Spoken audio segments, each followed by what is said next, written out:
Outlaw Sports is brought to you by Molson Canadian, made from Canada, and Rocky Mountain Barbecue, Alberta barbecue cuisine at its best. This past week, Grant, we saw the Masters, and it was... Wait a sec. If you're talking Masters, you got to talk... Last week we talked about... Can we get some music, some nice quiet music? We should get some flowers here. The birds are chirping. Last week, the grass is growing. Last week, Mike and I walked up the Masters here at Shanks and discussed golf. Oh, the memories. Go ahead. Being sized up for the green jacket. I love the Masters, but you know, there's some things that just creep me out about it. You know, just kind of, okay, enough of this sappy stuff. Enough. But it is a fun event to watch. Interesting thoughts about the Masters coming from, I think, one of the best that's ever been in the game in Bob Costas. Just his knowledge, his love for the sports, and his presence. Mm-hmm. And he was on the Dan Patrick Show talking about the Masters and, you know, how he would, obviously he'll never get a chance to call a Masters, being a lifetime NBC guy and that being on CBS forever. And the one thing that he said, you know, I love the tradition, I love the game, I love all of that. The one thing I don't like is how in Augusta, Georgia, they've never, ever dealt with the racism and sexism issues. You know, long-standing, this is a good old boys club. It is. It's in the Deep South. And he said, if I was to announce, I would have to go and I'd have to say something. He said, I'm shocked that nobody has ever gone on CBS, and said it's about time we opened it. You know, this is 2013. It's not 1950 or 1960. This has to be addressed. Bob Costas isn't wrong about that, but there's something different about the Masters and how they control TV. It looks different. There are fewer commercials. Did you know that? There are fewer commercials. When you watch it, the whole screen's a golf. There's no what do you call them, icons or banners? It's a class look. And that's what the Masters demands. So the Masters, if you're going to televise our tournament, you have to follow these rules. It's like Disneyland, Mike. It's squeaky clean. That image is upheld. So you know that going in with the Masters, so you buy into that.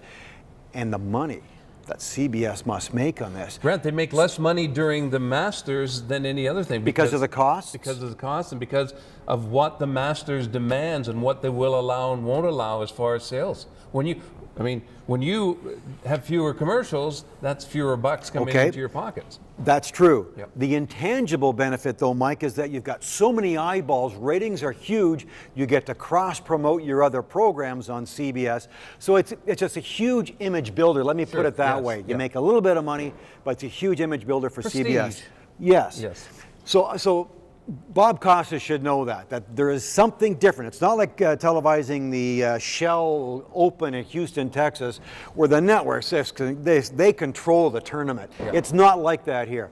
Secondly, is it the role of the events broadcaster to be the news broadcaster at the same time? I don't think it is. You're there to televise the event. If there's a demonstration going on, should you show it? Maybe. And Bob Costas did touch on that. He also said, but you think in a rain delay or something, they would at least bring it up. They don't even do that. I think because they want to uphold the image of the Masters and the relationship between TV and the Masters. That makes sense to you? Oh, it does. I firmly believe that. But Bob Costas isn't wrong in what he says. I just think it's a special relationship. Being around sports like the both of us have for so long, and you see all these people get so excited about going to an event.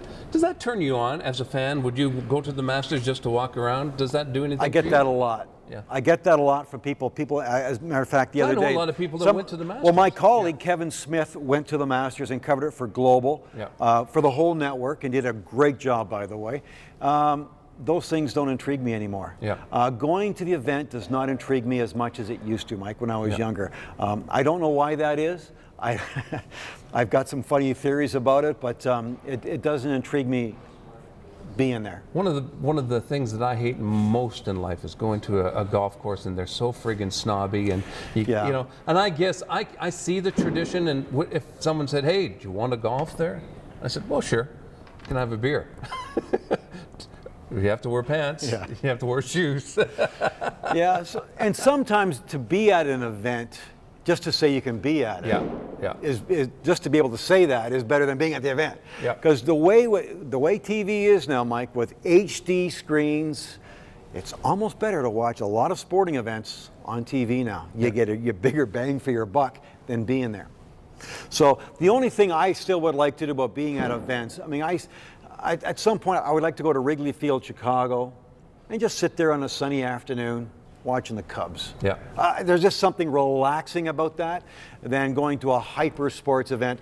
I can't think of an NFL or an NBA or an NHL rink anymore. Now, having said that, throughout my career, I have been to those things. Yeah. I have been to Chicago Stadium, the Montreal Forum, Stanley Cup Place. I have been to NFL games. I've been to a lot of things. So maybe because I've done that, yeah. Maybe we've taken it for granted. Maybe we're jaded. Well, to me, it's not as big as it once was for me. Yeah. Here, can I tell you about the place I want to go to? Sure. Much like the Boston Marathon.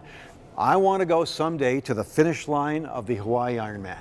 Not when the winners are coming by in 8 to 10 hours. The race closes in, I think it's 15 hours, 17 hours. You go at midnight. I want to go around 9, 10, 11 o'clock at night when the average guy who is almost dead, crawling to the finish line. They say it is one of the most emotional places in all of sports. Because you've got the winners who won 8 hours earlier, they come back. Yeah. And applaud the average guy. That's where I want to go. Well, you should watch some old reruns of Magnum P.I, Grant, because Thomas Magnum had a chance to do very well in the Boston Marathon, or not the Boston Marathon, the Hawaii Ironman. The Hawaiian Ironman. But he got sidetracked in order to solve a case. And had he not had to solve that case, he could have done very well. So he was going to go. Best. He was going to do what I just said. Yeah, except he got distracted and had. He had to go and do his job. Yeah. And he never got to see what he wanted to do. Because he solved the case, but he didn't get his personal best time. Oh, so he actually still got to do it, though. Well, he still did, but didn't have, bittersweet for Tom Selleck. That's emotional. Oh, it is, like you wouldn't believe. Yeah.